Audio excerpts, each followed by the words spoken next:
huge wolf grabbed a dog puppy and brought it to a hungry pack of wolves. In a heart-stopping moment, a massive wolf snatched a small puppy and brought it to a hungry pack of wolves, setting the stage for an unimaginable display of survival and instincts. As the young dog faced the relentless power of the wild, its fate hung in the balance. What happens next is a story of unexpected connections.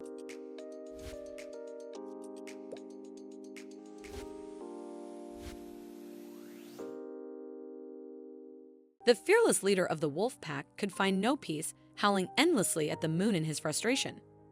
Meanwhile, his devoted mate, a swift and graceful she-wolf, lay unmoving on the ground for days, refusing to eat the prey he brought her.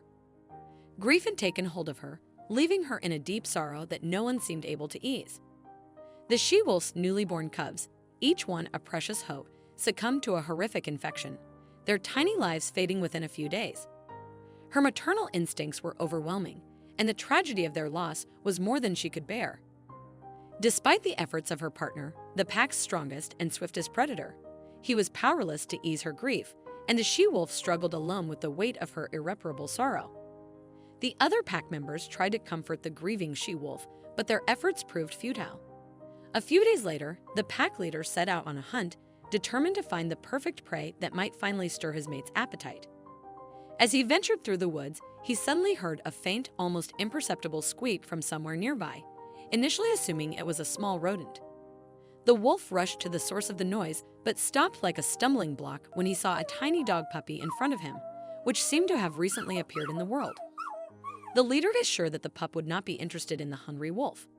He was about to continue his hunt, but the abandoned cub, as if sensing that there was someone nearby, began to squeak and whimper pitifully. This made the wolf stop, for he had just lost all his newborn wolf cubs. The wolf gently took the pup in his teeth and rushed with him back to the pack. When he got there, the leader walked over to his she-wolf and placed the little pup right in front of her. The she-wolf didn't even turn around, but the pup, smelling the tantalizing scent of warm milk, crawled up to her breast and began to suckle greedily. After a few moments, the she-wolf finally came to life. She did not chase the alien cub away, but began to lick it thoroughly. The leader looked in amazement at the she-wolf, who, thanks to her maternal instinct, had accepted a completely alien cub. Thanks to the nourishing milk, the cub quickly recovered and gained strength. And the she-wolf regained her taste for life. The puppy grew up next to the little wolf cubs of other she-wolves and largely copied their behavior. The pack leader even took the pup with him on hunts, recognizing the strong bond he had with the wolf who raised him. Yet, the pack leader realized that the cub had no place in the pack. Its home was among humans. If the pack leader's authority among the pack weakened for any reason, or if he was killed, the other wolves might simply tear the cub to pieces. Not wanting such a fate for the puppy, the leader took the cub with him and led him to the outskirts of a small settlement nearby. The pup, sure that the pack leader was playing with him, had no time to realize it, but the big wolf had already disappeared into the forest. The puppy, confused and sad, sat on the ground and whimpered quietly, not knowing what to do when the teenager Daniel found him. The young man picked up the beautiful dog and ran home, thinking about how he could convince his dad to keep him. Luckily, Brian's father didn't mind. The man immediately saw that the puppy was a hunting breed and decided to train him himself. It is not clear where the dog came from, as if he came straight out of the forest. 2 years flew by unnoticed. The puppy, named Cain, grew into a large, beautiful dog during this time and became a loyal friend and helper to his owners.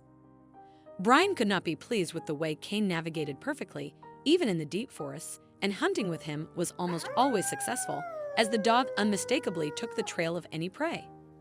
The owner of the dog often said with a smile that for Cain, the forest was like a home, and he was constantly drawn there as if by a magnet. Besides, after another hunt, Cain always brought his owners home without any mistakes, so they just followed him, knowing that they wouldn't need any other reference points. But what surprised Brian even more was the dog's adamant refusal to hunt wolves.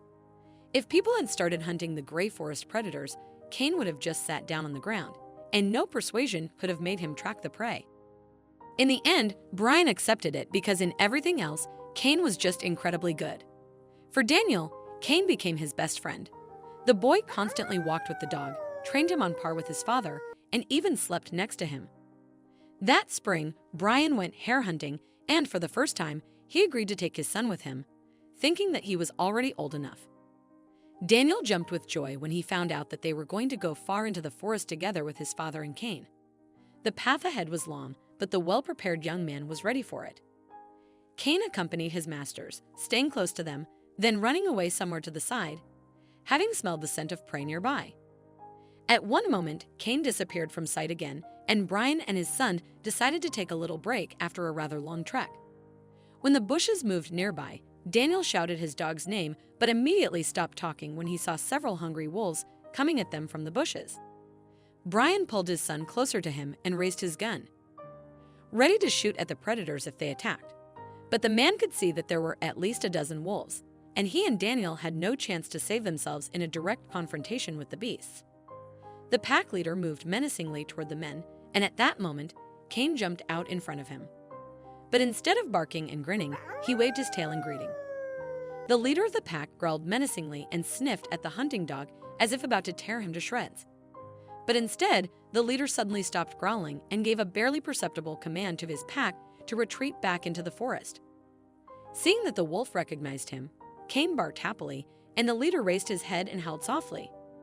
It turned out to be a call, which was answered by the wolf who had given birth to 3 wolves a few weeks ago and was now raising them.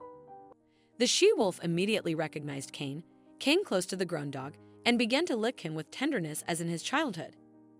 Cain clung to the she-wolf's thick fur with all his body and squeaked contentedly as if thanking the animal that had saved his life a couple of years ago. Daniel remembered that the day he had found little Cain in the woods, there had been large footprints near him.